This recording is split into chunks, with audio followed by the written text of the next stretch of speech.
Sinimulan na ngayong araw ang public viewing sa labi ng Ateneo player na si Rene Baterbonia sa Davao City. Para sa detalye magbabalita si Mobile Journal Ivan Tarinque. Ivan, kumusta ang sitwasyon dyan?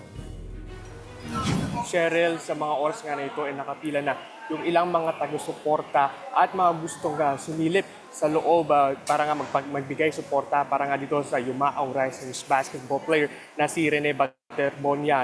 Alas 11 pa nga lang kaninang umaga, may kahabaan na ang pila. May bata, matanda na nag-aabang na makapasok sa loob ng Christ the King Chapel sa loob ng universidad. Isa kasi itong si Rene na iniidolo ng ilang mga kababayan niya dito sa Davao sa ipinakita niyang galing sa hardcourt na nakatulong mag-uwi ng kampyonato sa palarong pambansa noong 2025 at siya ring hinirang na MVP. Pasado alas 2 kaninang madaling araw nang makarating ang labi ni Rene dito sa Davao. Pero Cheryl ngayon open for public na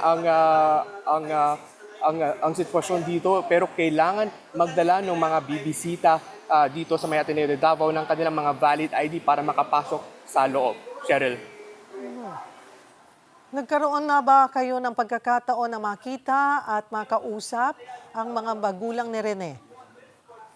Cheryl, sa mga oras na ito, hindi pa sila nagbibigay ng bagong pahayag. Pero nauna na silang magpasalamat sa mga naramdaman nilang suporta at mga nagbigay suporta dito kay Rene. Pero so far, inaantay pa rin natin, inaantabayanan natin kung lalabas ba sila, magbibigay ba sila ng statement ang pamilya ni Rene o kahit ang Ateneo de Davao University. Pero so far, hanggang ngayon, patuloy natin inaantabayanan yung updates dito. Cheryl? May mga nakita ka na bang personalidad na nakiramay, Ivan?